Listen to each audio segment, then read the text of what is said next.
offseason, was actually #1 overall for a little bit. So his solo queue has been up. We wondered, why is Haro on this lineup? He didn't look good on CJ, but Kramer and a lot of other people didn't look good on CJ last year. And so far, so good for Haro. Yeah, I was going to say, maybe having the guidance of a veteran such as Ambition could help assist him in improving, but you don't really want the guidance of Ambition at this point. He's been having a bit of a rough time. I'm sure he's going to bounce back. Just a couple rough games to start things off. And Afreeca, I mean, granted, they look better than we really could have ever anticipated them to be. They had that high ceiling, but they're really living up to it. But right into the pick and ban here. Malzahar, Varus taken away by Samsung. Don't want that in the hands of Kramer. No, what they're doing here is they want to ban Varus and first pick Ashe is my first instinct, because it feels like the bans can be auto-filled on the side of Afreeca. They have to ban LeBlanc last, you'd imagine. Crown, Samsung have been banning LeBlanc on blue and red side, so Crown has played it before. It would have been a bit crazy to overlook it, but to me, you ban Varus and first pick Ashe to at least get the Ashe, which has been very high priority. Jhin is out there as well. That'll probably be the answer. And yeah, the one you see Varus in the first round when they clearly can play Varus, it's about taking Ashe first round, because this will basically, until the foreseeable future, be the 3 red side bans in every series. Yep. Well, we see those off the board. Jace was something that was banned in the first round of that first game. It's going to be a very swift lock-in here from Marin. So, still more aggression that will be coming out of the top lane. Could always see it in mid, but highly unlikely. We'll see what Afreeca wants to do with the rest of this draft. Elise was also removed by Samsung in the second round, but oh boy, the hover over the Ziggs. They wouldn't have the Malzahar to go with it this time around, but they're going to go ahead and take it. They saw how well this played out for Bang just yesterday, so Afreeca Freecs going to try their hand at it as well. I think Afreeca are sticking with lane dominance. Jace, especially in top lane, has almost no bad matchups. Even the Poppy, where Poppy can get to a good spot. There are item builds you can go as Jace to beat Poppy, even if the Poppy's able to stack full armor. Ziggs and basically any support with CC or lane presence, basically any support. You could stick anything in there and it'll do fine. Ziggs has great laning presence, even if it's Ashe Zyra, very famous duo lane that Cloud9 popularized back in 2013 summer when they first debuted. Basically any support will do just fine here, so I think Afreeca's just staying where they were. Win lane, win game. Their snowball play was immaculate in game 1, so keep it up. Yep.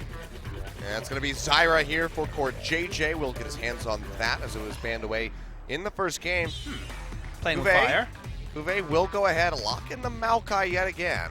Now, Jace will of course do well in lane against Maokai. We saw that matchup yesterday. Outside chance, you flex the Jace to mid and go for the cannon again. That's also an option. Kuro has played mid lane Jace before. So a lot of flexibility here. I think you want to definitely round this out with a support pick. Karma is an option that's available. Doesn't do wonderfully against Zyra. Misfortune is the support counter pick, and they keep up the story. They want to focus on lane. Counter pick's a bit of a weird word. We have seen Misfortune lanes lose to Zyra, but she's very strong against the plants, and Zyra's so oppressive that Misfortune's one of the safer picks, and also can do very, very well in terms of trades in lane. Yep. Going to be a lot of armor shred coming through as well with that Black Cleaver. But on the bullet time, Jace more than likely going to pick up a Black Cleaver himself. But haven't seen the jungles come out quite yet, and that's actually going to be a ban to start things off for the second round for Afreeca. Kha'Zix taken away. Wasn't sure if that's something Spirit wanted to pick up himself. Seemed really comfortable on that Olaf. Could always revisit that. But Rek'Sai still on the board as well as the Lee Sin. And Elise is also going to get banned away. Yeah, the jungle pool can actually get pretty damn pinched here. Rengar was in the first round of bans as expected. Lee Sin is obviously the jungler that we might be surprised has been overlooked, but so far hasn't been considered. On the red side, they are clearly going to be looking for a solo laner and also the jungler. And they have the first pick on red side, so they're just trying to pinch it further and maybe just take Olaf with no other jungler that can really hope to handle it. I think if you're Samsung, you have to leave Rek'Sai up and kind of accept that it's probably going to be Olaf versus Rek'Sai as the inevitable jungle matchup. Yeah. Otherwise, both of those taken away from you, you're kind of just stuck with the Hecarim at that point, but they're actually going to ban the Olaf. So this could just be Rek'Sai snatched up for Spirit unless he wants to play around with something new. Still does have the Ghost on the Summoner Icon hover, but You can see the Rek'Sai coming through, and it would make sense to just go ahead and lock this in. And now we get to know more about Haru, because the easy option here was to ignore one of Olaf and Rek'Sai and just deal with the Olaf versus Rek'Sai matchup. Now you have to think of the AD carry junglers. Something like a Graves or Kindred starts to become options that kind of fit in this draft. Speaking of fitting into drafts, they have a pick comp, and Taliyah is so powerful with pick comps. Make a lot of sense. Crown, I've said it a couple of times already this season, was the one that brought back Taliyah from the dead. No one talking about Taliyah. Played it at Gyeonggi. Now every mid laner, I check everyone's profile, they've played at least 5 to 10 games of Taliyah. So predictably it's the pick, but AD carry junglers are basically all that's left. It's either Hecarim or one of Graves and Kindred as realistic jungle choices. And look, Graves is very, very safe, but they're forced into Graves with the 5 jungle bans of the 10. Yep, not going to see a Shyvana again, it would appear, but oh boy. That very well could be a Jace flexed into the mid lane. Rumble has made it through, and Marin, you talked about it, be very comfortable running Rumble into the Maokai matchup in top lane, but oh, it's going to be that flip over to the Kennen at the last second. So will it be the AD build? Will it be the AP build? Marin, he has the freedom to keep things ambiguous for now. But then you'd have to play that game, Achilles, of winning lanes, and it's looking pretty good for Afreeca Freecs. We know exactly how top goes, but can Afreeca set up the same inevitable domination in top lane they did in the previous game? It was much more about stopping ambition from ever moving to that side of the jungle than necessarily about the matchup. The matchup is great for Kennen, but can be exploited by the jungler. Different jungler now in Haru, but Samsung need to be a lot more conservative about their early game. Ensure that they don't give the free opportunity for Afreeca to run away with the game by playing through Marin's lane. And we'll see how they're going to synergize. They have that teleport from the Maokai. They have the Weaver's Wall from Taliyah, so they can both get across the map relatively quickly. If they can lock off somebody, they can take them out. Kramer, of course, will have that satchel charge, try to create some distance. I don't think you can jump over the Weaver's Wall with that. Might be a little too thick. Might be able to, actually, with the right timing. Small thing that we actually have on our screens that isn't shown on screen is that Jace did not take teleport. Went Ignite mid lane on Jace against the Taliyah. Really bold. I was going to say, well, get Ashe to level 6. Everyone shows up and bot so much CC get kills, but they're not interested in letting Taliyah roam. They're looking to kill this Taliyah and stop the globals from being as big an impact. Well, seems like Kuro's gotten a little bloodthirsty since leaving the Rocks Tigers. And I have to say, I'm a pretty big fan of it. I'm a pretty big fan of this draft overall, especially from the side of Afreeca Freecs, bringing out the Ziggs yet again. Jace in the mid lane, and then Kennen from Marin. I think he's going to go back to that on-hit 80 build, but let's go ahead and find out as we load onto the Rift for Game 2. Afreeca Freecs, can they close it out here with a 2-0, or will Samsung strike back? Let's find out.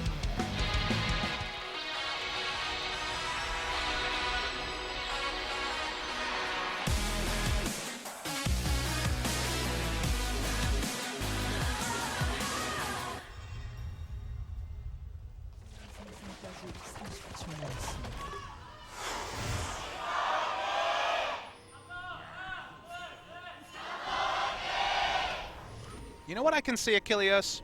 What's that? There's a lot of Afreeca fans now. I mean, you can hear it. You don't even have to see it. I mean, the Afreeca Freecs were a very enigmatic and fun team to follow last year, but finished They fifth never twice. had this level of fandom last year. And they didn't have this roster last year. They didn't have this superstar names. Specifically, Marin and Spirit had a lot of fans. Marin was one of the most popular players in Korea when he was here. A lot of people look up to him with his age, the fact that he'd been through his military service. A lot of the shot caller on SK Telecom, a lot of admirable traits about Marin.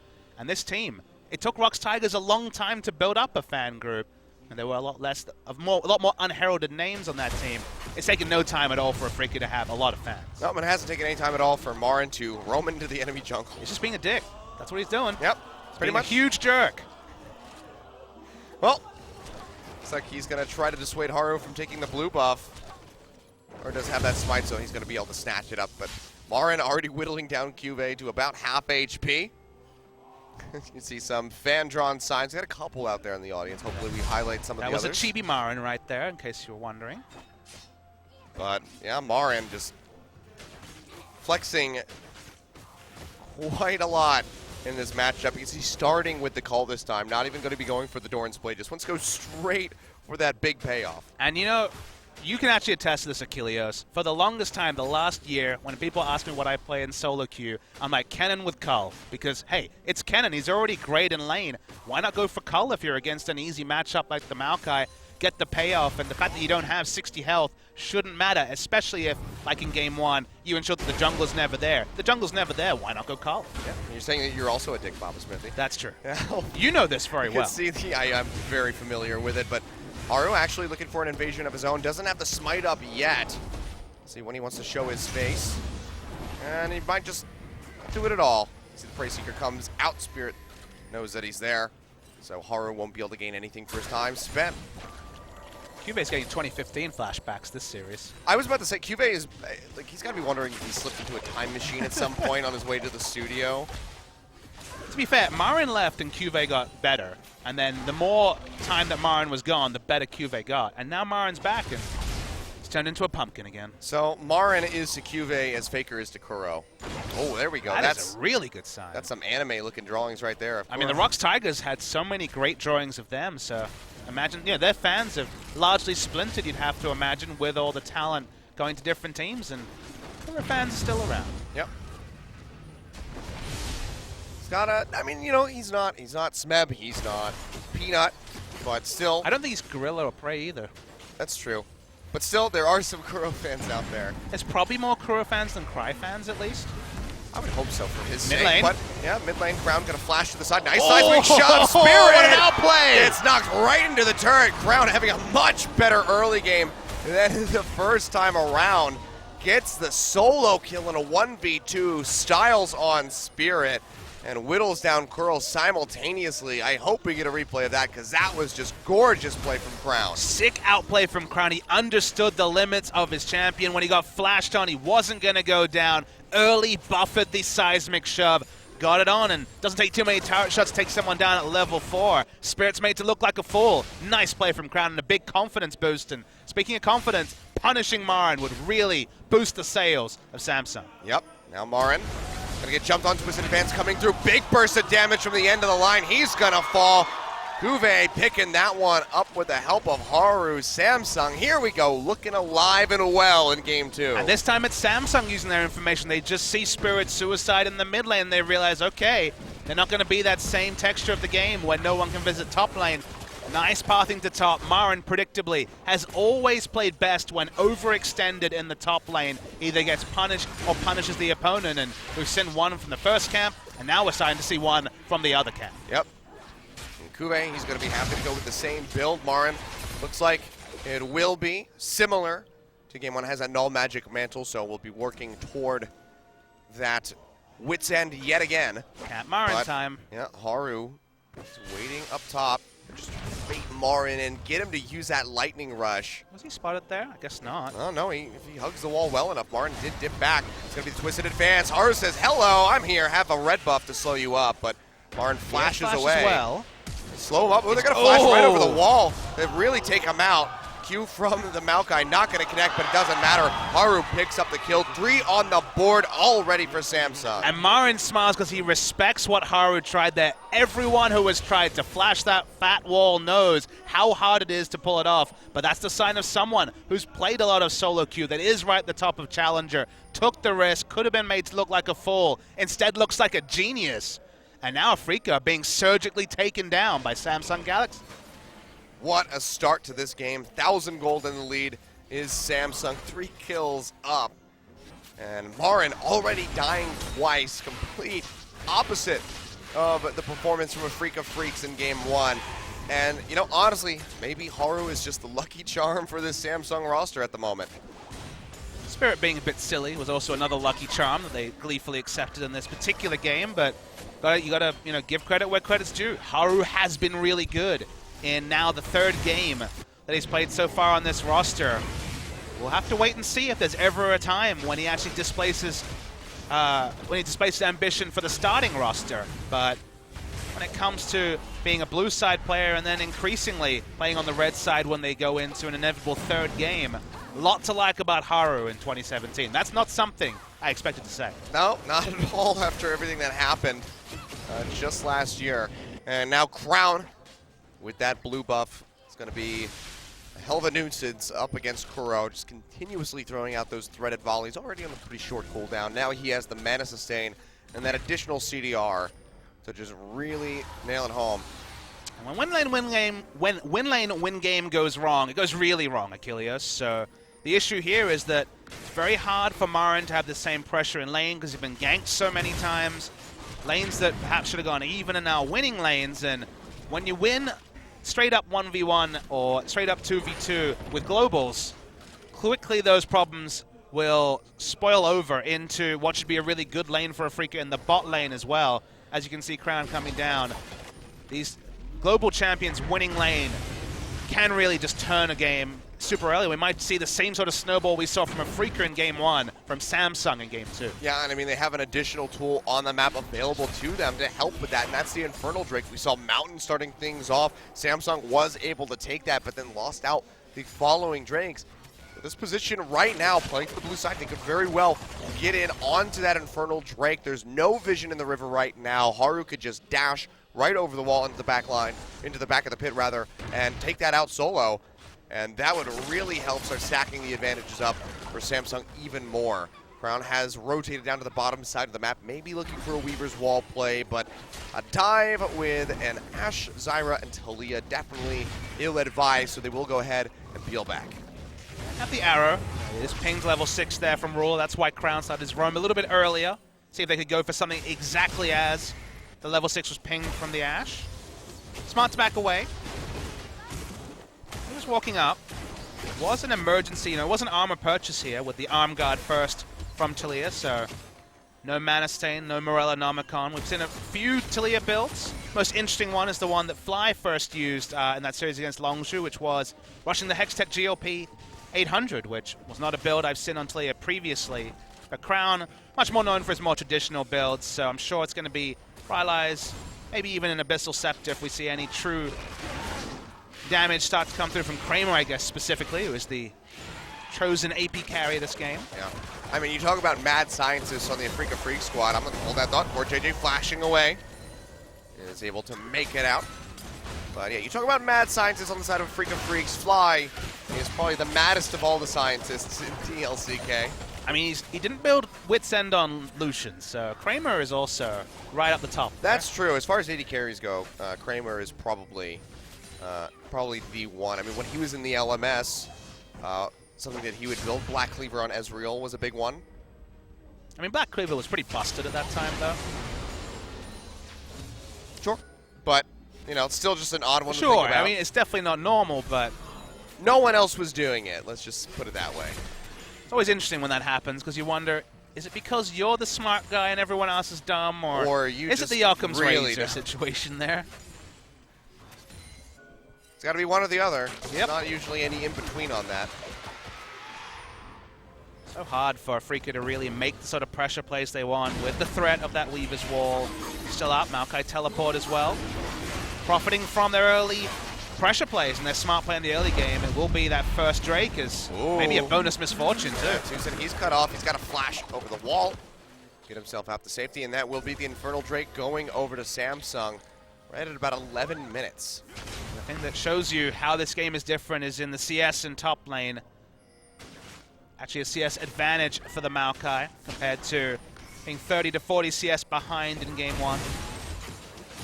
Cuvée, he has figured out how to go back, go forward in time. He got Back to the Future into the present. Now 3-0 still on the board here for Samsung. Should have saved that for when they had a 9,000 gold. And you could have said it was over 9,000. What does that have to do with Back to the Future? Isn't that Back to the Future? Oh, that's Dragon Ball Z. Really? Oh, that is Dragon Ball Z. Yeah, that's. There's another. 88 miles per hour. Okay. I'm just failing my references today. Doa somewhere is unhappy. God, it's gonna be a long season of this, huh? It's all right. I will just sit you down one day and I will show you all of the movies, and then you'll catch every reference, Papa. It's okay. We're here for you. I refuse to watch any movies. So weird. Watch any TV show, but you won't watch any movies. Mostly good TV shows, but I won't presume to watch only good TV shows. just don't understand it. TV shows are such a larger investment compared to movies. Saving Private Ryan, yeah, it's a long movie. It's about 2.5 hours, something like that long, but you still have never seen it. It's one of the greatest war movies ever made. No comment. You can't have one. You haven't seen it. Fair. You're not allowed to comment. Looks like Afreeca helped to slow things down a little bit here. Don't want to get caught out anymore. So Haru hasn't been able to pull off any more of those sneaky brush ganks up into the top lane. Still, we do have that situation where the implied gold lead is larger for Samsung, because again, they are against very much a win lane, win game comp from the side of Afreeca. So while it only says 1,300 gold, they are very comfortably ahead here as their scaling is looking good. Yeah, and Ruler's coming out on top pretty heavy-handedly with a CS lead over Kramer on the Ziggs. So he had to go for the Sorcerer Shoes very early on, just the last chapter, and then double Doran's Ring. So, not the best build that you really want in the bottom lane. I mean, granted, a lot of mana sustain, so he can keep throwing out bombs, but it hasn't been helping him get those last hits. 20 CS down under Ruler at the moment.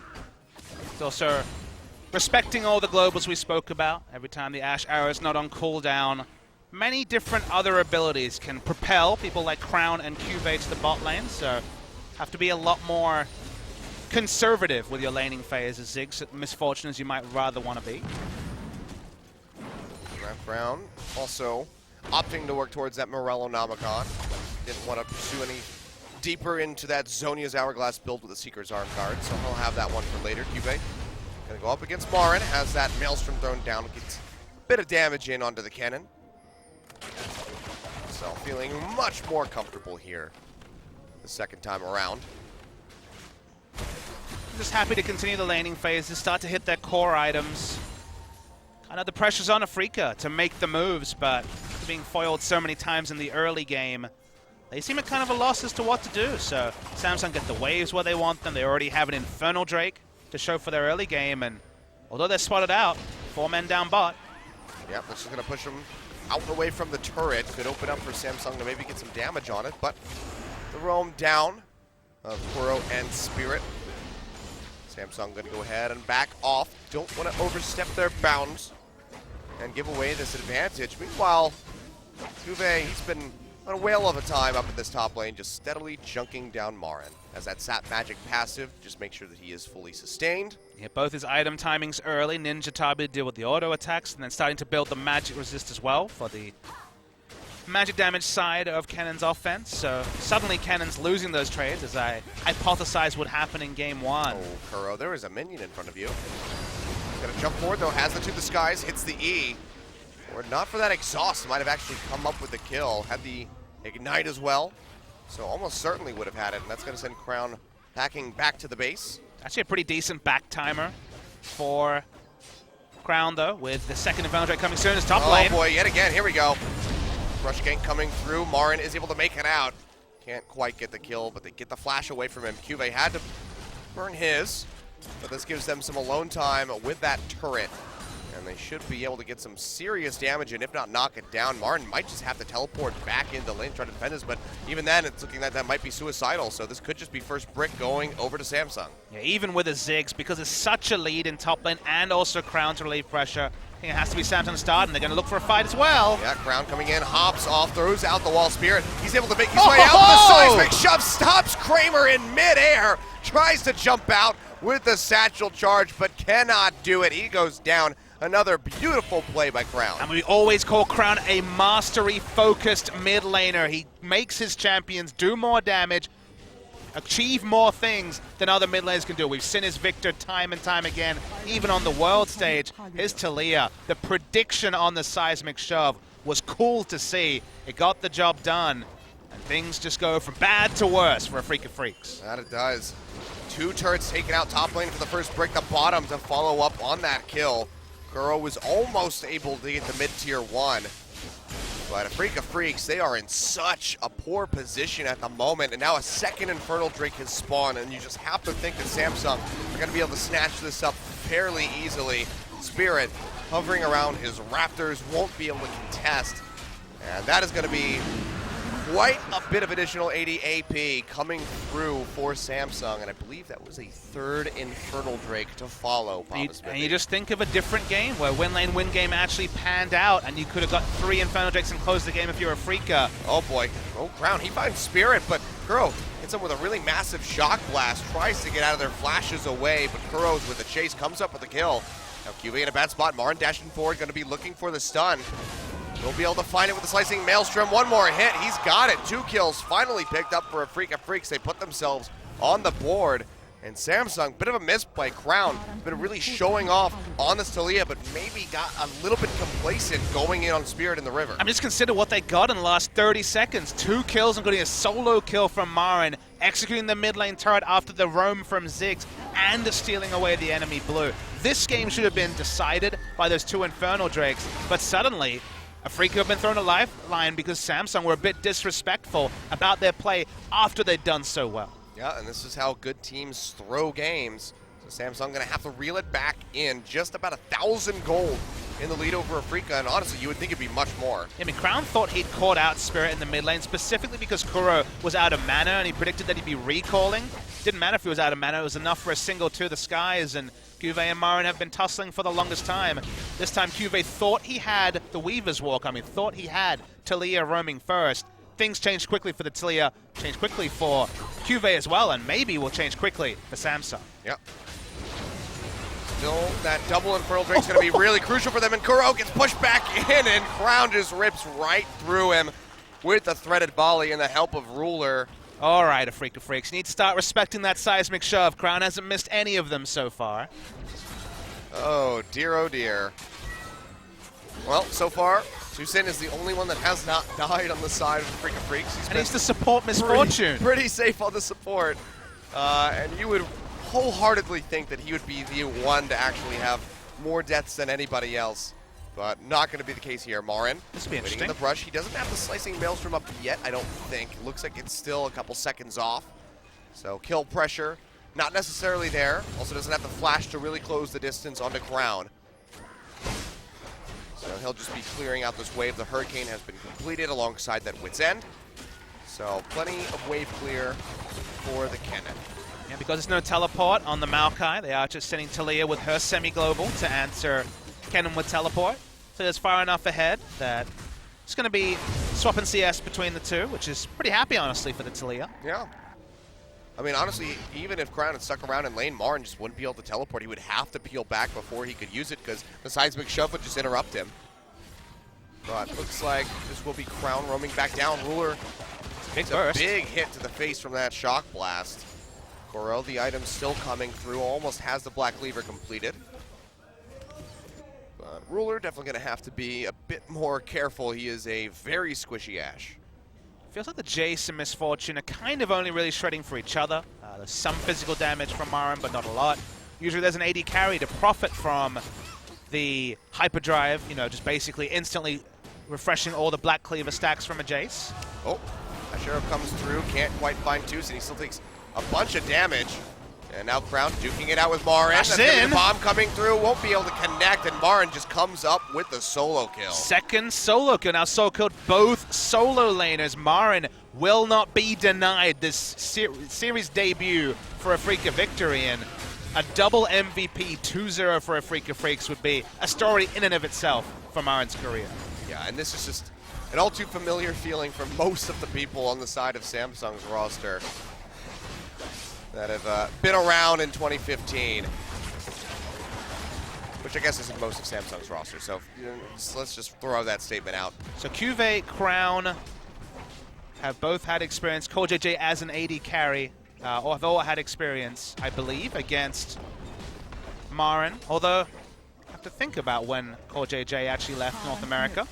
Wasn't it? Did he come back in 2016? Yeah, I was going to say, you're right, Yeah, so it's actually just the two. Crown in summer split and QV for a whole year. So you would have thought they would have the tales to tell of Marin's SKT. A whole year of getting manhandled by Marin for QV. I mean, QV had 2 years of being manhandled by Someday, and it seemed to work out all right at the end. Yeah, that's true. And Someday was so offended and so hurt, he went to North America, Kilios. That's a next level of tilt right there. Never losing to this guy again. See ya, nerds. Well, this was Marin closing the distance. committed to the flash, and surprisingly, Crown was able to sidestep the Ziggs ultimate. The assist wasn't there. It was that second solo kill, and the build that was so heavily delayed. Feels like the Frozen Mallet will be done by 30 minutes, and then he's pretty much good to go. But Marin killed him through an exhaust as well. Crown just still couldn't out-damage this Kennen. And that's pre-Frozen Mallet. There's less CC in the kit when you don't have the Frozen Mallet for slows as well. There's no running from Mallet Kennen. Yep. Really interesting to see. So now, you know, whenever we see Kennen, maybe this will be the new norm, just because it was a pretty heavy nerf to backload all the damage from the Slicing Maelstrom. It was about bursting opponents in lane, but now it's about continuing to keep them in the AoE after the initial stun, which is so much harder to do. Nice shock blast from Kuro. Scouts out, finds Haru. Takes a decent chunk off the Graves. And just in time for this Dragon to be spawning. 5 seconds. And that's going to be our third and final Infernal Drake of the game. And I mean, if Samsung are able to net that for themselves, Afreeca, they've been inching back into this, but it's going to make it considerably more difficult. They are able to find it. Core JJ goes low. Kuro's trying to find a way to go in. Haru just waits for the quick draw, is able to jump over the wall, get himself out to safety. And it looks like Samsung Galaxy are going to be able to get away with that Dragon scot-free. And the important factor is Achilles that sure, they were getting back into the game, but it was all on the top side. It was never on the bot side. They didn't have the pressure to put down a flank ward or really get a lot of information around the Drake. So the Drake RNG really does punish Afreeca, but it was Afreeca's own misplays in the early game that put themselves in this situation. However, give a couple more items to each of these members of Samsung, and 24% extra AD and AP permanently is a big deal. Well, Rylai's Crystal Scepter completed here for Crown. Still a good item. Slow up as many people as he can. I mean, Rylai's counteract that Frozen Mallet. Rylai's is still very powerful outside of edge cases. Champions like Cassiopeia lost a lot with not being able to get 40% slow on Twin Fangs, but if you had AoE abilities, still pretty happy with the new Rylai's, cheaper as well. See that mid-tier 1 turret going over to Samsung. So all tier 1s have been taken by them, and even so, they still have just a very slight lead of 1.1 thousand. Hasn't really been growing for them. But that triple Infernal Drake is there as Samsung continues to just stack up the items. You can see Marin, though. He's not worried about it. Goes in on the Cuvée with that Slicing Maelstrom. Already has worked him down to about half HP. And you have to expect Cuvée doesn't really have anywhere to go except into the opening arms of his teammates. And Marin, he thinks better of this. Doesn't want to have to use a flash or even cost him his life, so he'll go ahead and heal back. Now Haru getting found by Spirit, popped up, takes a hell of a lot of damage, jumps back with collateral, and he lives a little bit longer than you would expect, but Kramer in the end is able to take him out. It was actually pretty good communication from Afreeca. They realized that if all the members chased down that kill, someone probably died to AoE from the side of Samsung, so thought they had the kill and went back. Tucson. Ruler throws out the volley. There we go. Finds the kill onto Tucson. Nicely done. That said, has to use the flash. Yeah, does have to swap his flash. Was not ideal. And there is the meanwhile caveat of Marin taking that bot lane turret. Doesn't have the mallet. Doesn't have the Blade of the Ruin King. So for now, can't chase down and kill the Maokai, but is dictating to the Maokai, and perhaps that's enough. It seemed to be. Gold lead has been equalized here. See how Afreeca want to keep approaching this advance. Because Baron is going to be something that pops up relatively soon here. 26 minutes on the clock. And we can see, right at the moment, Samsung do have some decent coverage, some wards in the river, now one in the pit, and on the backside of it inside the jungle for Freecs. But you look at the items, and now the items have been hit where Samsung cannot make another mistake, and that's not death timers like you usually talk about. I see a duel up top. Well, yeah, Crown. Right on the thread, volley. Kuro's able to make it out of range in time, uses that Ghost Blade for that additional movement speed. TP was completed by Cuvée. Now Samsung, do they just go for this? They do have unique vision of the pit. They have the exclusive vision. Tucson will drop a ward. Gonna start this one up. Marin has the teleport. Doesn't really have a flanking position that he can come from. Throw out the Weaver's wall. It's really only risky stuff here. Bombs coming through. Oh. Baron picked up by Haru, and a good Night Spirit goes into the pit to try to come up with a steal. Just unable to do so. Marin, does he want to commit for this? Has a Slicing Maelstrom, has the flash, but looks like thinks better of it, would just be too risky. And Samsung taking a risk of their own, starting up that Baron, but they walk away with it and they get a kill on the exit. But just consider where this game was 5, 6 minutes ago, before those solo kills, it felt like Samsung had it in the bag, and now they have to take a very, very big risk. They knew that Rek'Sai would come in. There's no suppression. He was going to get over the wall, and it was a crapshoot. Anyone could have got the Baron. It ended up going over to Samsung, and sure, they look good, they'll feel good about the reward, but that's the sort of thing where a coach will look at this game and say, this should never have had to happen. You should have closed out the game much earlier, just like Freecs was so good at doing in game 1. But mistakes from Samsung forced them into a desperate situation, even with 3 Infernal Drakes in the bank. Well, they go for the Hail Mary play, and it does work out to their favor, but they're not out of the woods yet. I mean, a Hail Mary will win you games, it'll lose you games, but it's the sort of thing you want to eliminate, because if you never have to go for a Hail Mary, then you're a much happier team. Oh yeah, for sure. You can see using that Baron buff, they get a lot of damage in onto this turret already. Ruler is about a shock blast away from going down. Oh, maybe it'll take one more. And with that hit, Samsung, they're like, okay, maybe we shouldn't siege up against this J6 combination. Maybe we'll back off. Well, it's auto attack party in the top lane. Marin doesn't have the Blade of the Ruin King, so killing Cuvée, especially after he face checks and takes 30% of his health, wasn't a possibility.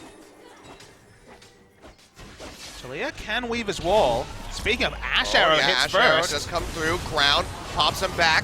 That's going to be Slicing Maelstrom thrown down. Lateral damage in over the wall. Nice timing on the Zhonya's by Crown. And the kill will be picked up by Core JJ in the end. Blue buff does get handed over to the Talia. So Marin maybe just getting a little too zealous. And he will die. It's actually a really deceptive Ash Arrow as well. Went through the terrain as Spirit does get the smite onto Haru. Oh yeah, Haru able to flash away so he doesn't get popped back in by that satchel charge. So many skill shots. Oh. Full time over the wall. Haru will be able to limp his way out.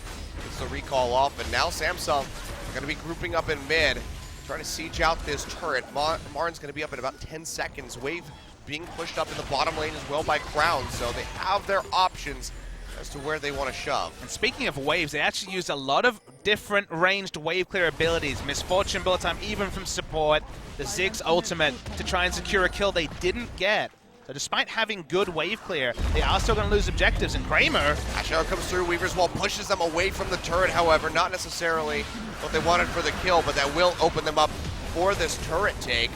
5th one for Samsung, finally stretching a bit of a gold lead. 4.4 thousand, still not enough to write this game off for Afreeca Freecs. Just 30 minutes in, and it's not a whole lot of gold separating them. If Afreeca Freecs can come up with that one crucial fight, the Slicing Maelstrom on top of 4 or 5 members of Samsung, they very well could win this. But they need to make that sort of a play, because it's a big engage play, and their comp's really not about engage. Kennen can do it, is tanky, so won't die instantly. Doesn't have the Zhonya's engage, but still has engage options. But if Kennen doesn't just get it done, if you throw out one of the Weaver's Wall or an Ash Arrow, you don't even need to go for the pick. You don't need to commit to it. You just take the turret. Isn't so much that Freeca can do. They have to all walk behind because they're fairly squishy on the whole. So instantly, 3 inner turrets go down for Afreeca, and Samsung still in control despite having a wayward 20 to 30 minute phase. I mean, this is just good, decisive play from Samsung off the backside of that Baron. We'll see what they decide to do now that the buff is, expired.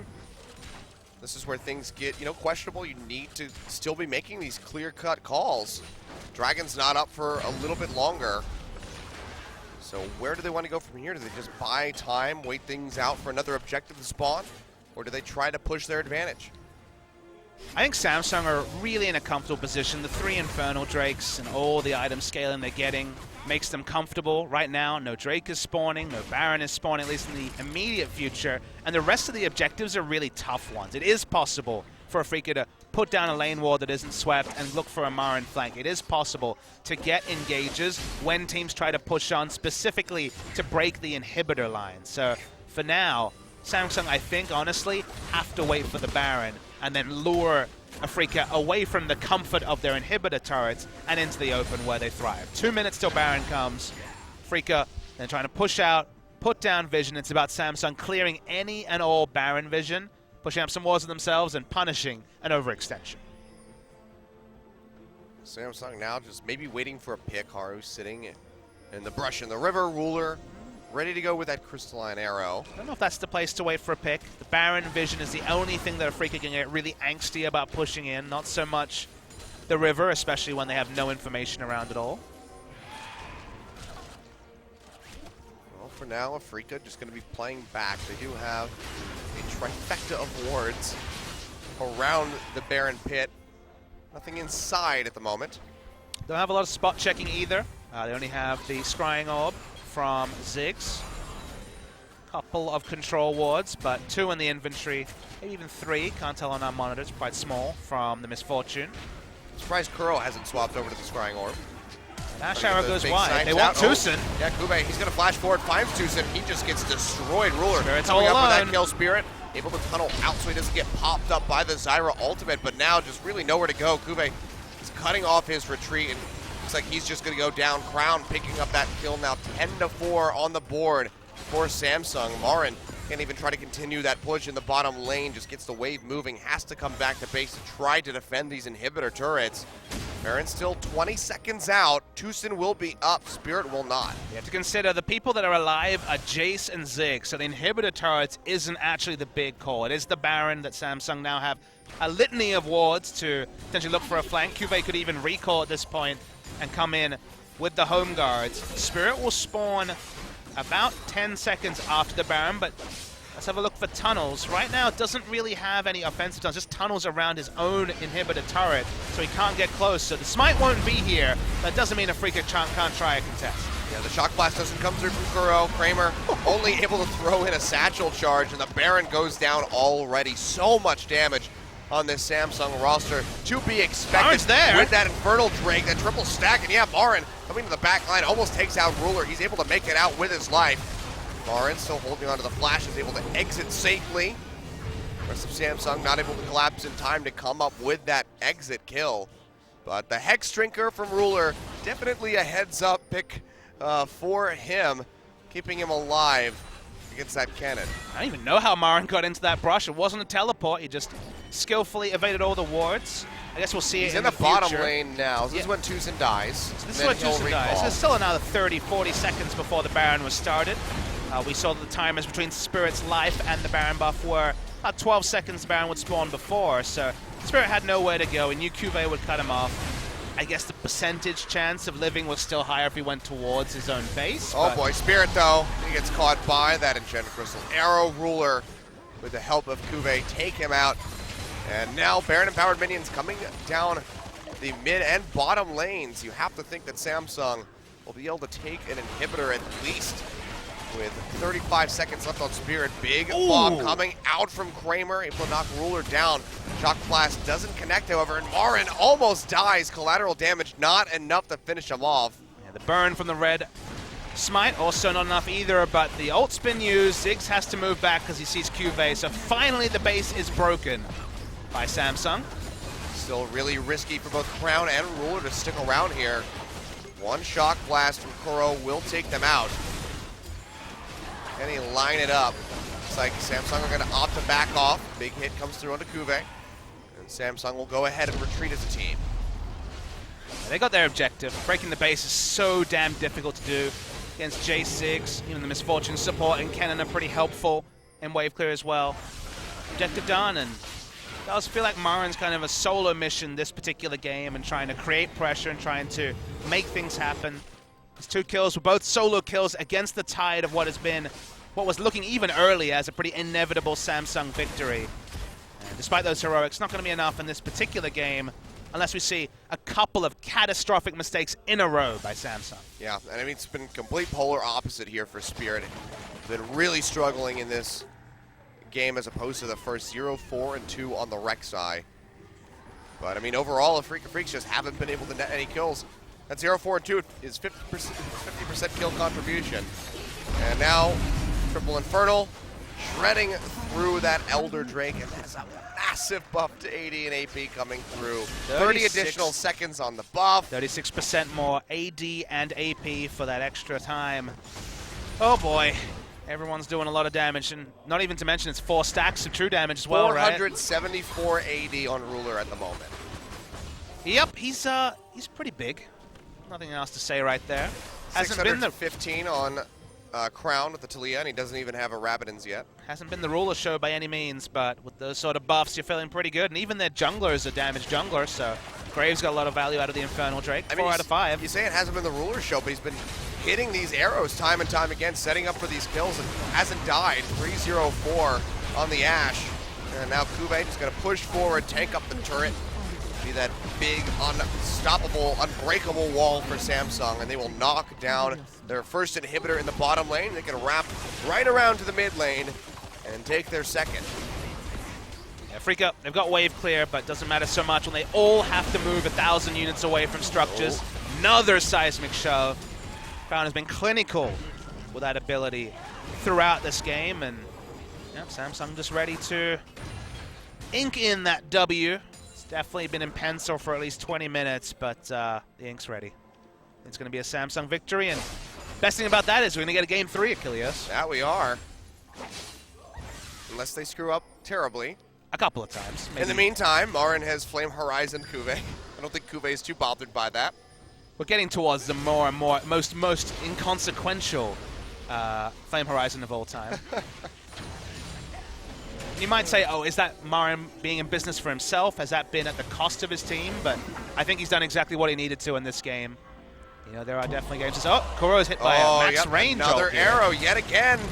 Ruler doing some work with these long-range arrows. Helps get the kill. Spirit almost goes down. Haru with his Graves pumping out the damage.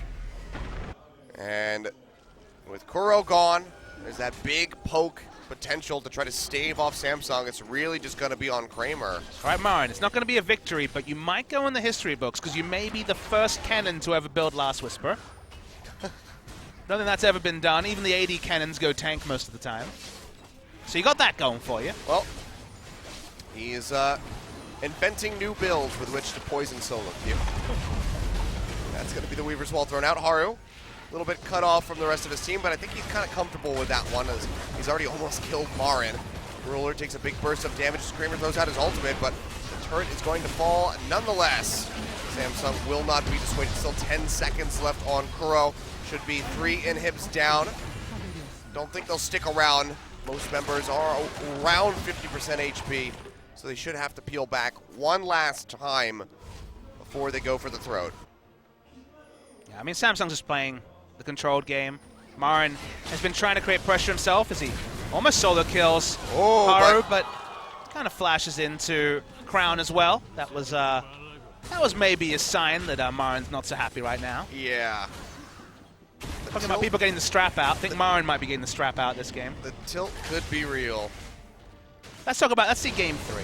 Yeah. Afreeca looked really good when they were winning. I don't think they've been awful when they're behind this game. This was kind of Samsung playing it out correctly. And I mean, it was pretty close until like the third Infernal Drake came through, or that first Baron actually was really the defining moment for Samsung to start really turning on the heat. A lot of teams have been able to shock call well when they're winning and fall away or tilt when they're losing. So Game 3 will be very interesting to learn, finally, about where Freecs lie on that. Oh, Ruler goes low. Dark Flash from Kuro still does a lot of damage. Ooh. Bombs there from Kramer. That was through heal. It looked like it didn't do a lot of damage. Trust me, it did.